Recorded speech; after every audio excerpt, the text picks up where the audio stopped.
Hi, this is Zoo, and we're going to work on practice quiz number 4 on scientific notation. Number 1, we're going to multiply 3.8 times 9.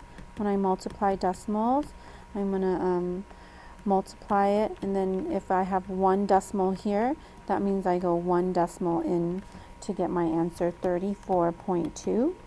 Then I'm going to multiply by the power of 10. And then when I multiply power of 10s, then I need to add my exponents. So negative 3 plus 0 is negative 3. Now this answer is not in scientific notation, so to do that, I need to make sure that 34.2 is a number between 1 and 10. So I'm going to write 3.42, move the decimal once to the left. If I go once to the left, that means that number got smaller, which means I need to add 1 to the exponent over here. So my final answer will be 10 to the negative second power instead of negative third power. Number 3, I'm going to multiply 3.9 times 5.53. Pretty large number here. Okay, I'm going to multiply. Go ahead and multiply that on your own and check your work with mine.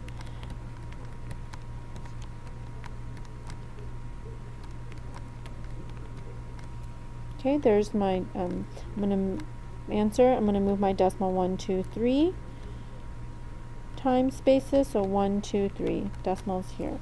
So 21.567 times 10, and I'm going to add the 3 and the negative 4, which is going to give me negative 1. Now, 21 is too big. I need to make it smaller by moving the decimal once to the left. So that gives me 2.1567 times 10. And since I move 1 to the left, I'm going to add to the exponent. Okay, so adding 1. That creates 0. Should I put the 0 there? Of course. If you don't put the 0 there and you leave it blank, then actually that means that there's a 1 there. So remember, the invisible number in math is 1, not 0. So we do have to put the 0 there. Number 5, multiply 5 and 6, or sorry, 4, 7 and 6, that's 42. Multiply the power of powers, then 10, add the negative 3 plus the 2, which gives me negative 1. Negative 1. Now 42 is too big, not between 1 and 10. So to create a number between 1 and 10, and put the decimal between the 4 and the 2, times it by 10 to the 0, because I'm adding 1, because again I'm moving to the left 1 time. And I do have to put the 0 there in my answer. Number 7, I'm writing numbers in scientific now. If I'm writing in scientific, it's a little bit like working backwards. So 9,000, I want to check if the numbers are larger than 1. If it's larger than 1, then that's going to give me a positive exponent. If it's smaller than 1, then it's going to give me a negative exponent. That's going to help me later. And I'm going to actually do 7, 10, and 11 instead of just the odds, so we can get like a variety of questions here.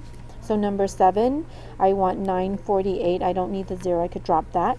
But 948 times 10, I can't have that as improper scientific notation, so I need the decimal between the 9 and the 4. So to figure out what the exponent will be, I'm going to count how far the decimals are. Now it used to be here, and I'm moving it 1, 2, 3 spaces. So that's going to give me 3 and a positive because the 9,000 is larger than 1. Number 10, I want to put 498, the decimal in between the 4 and the 9. So it's going to go here. I'm going to count how far the decimals are.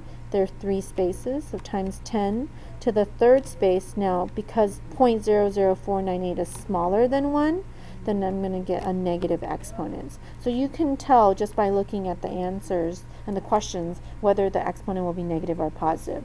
Number 8, for example, will be a negative exponent. Number 12, for example, negative.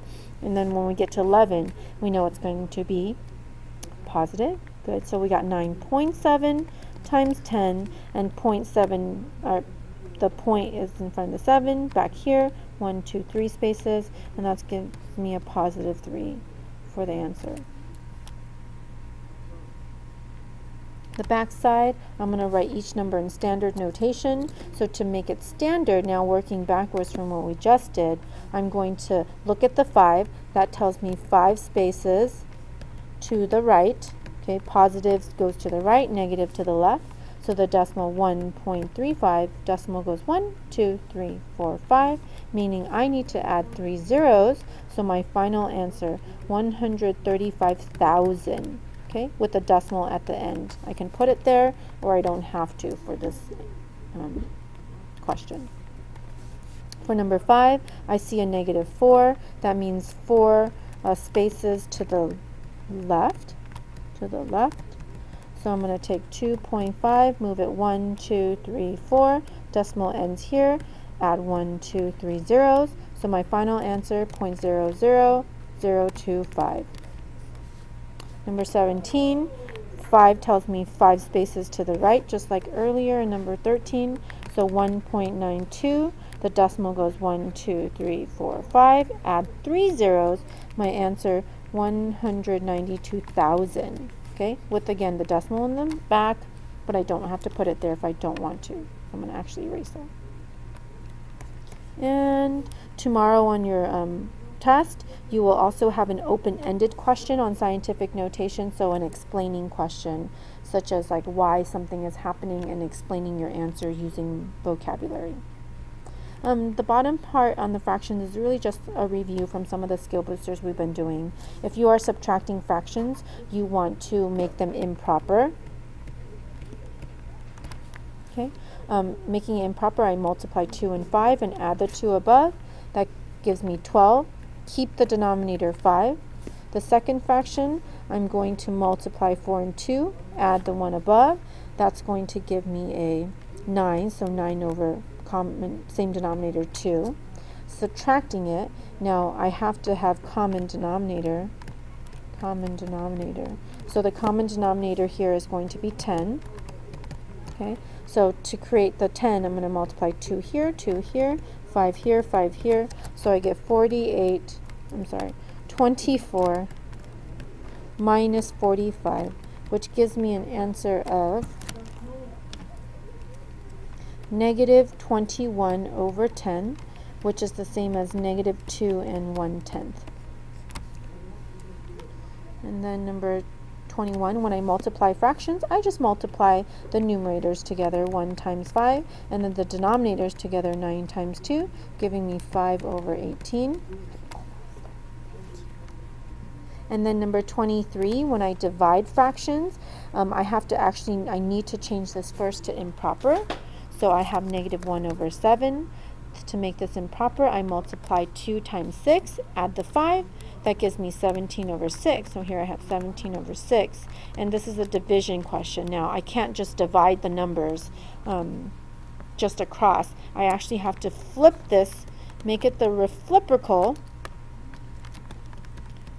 and then make the dividing question a multiplying. So I'm going to do negative 1/7 times it by 6 over 17. So I flipped it, and then now I can multiply across negative 1 times 6, and then across 7 times 17, giving me negative 6 over 119. So I know that maybe we're not sure what to do with negatives, but really you just need to apply what you already know about multiplying positive and negative numbers.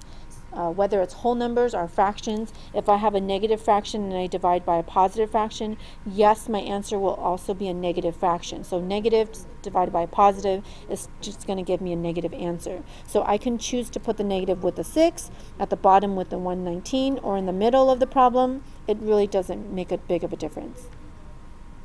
Okay, and there's your answers. See you tomorrow, and I hope you work hard on your math.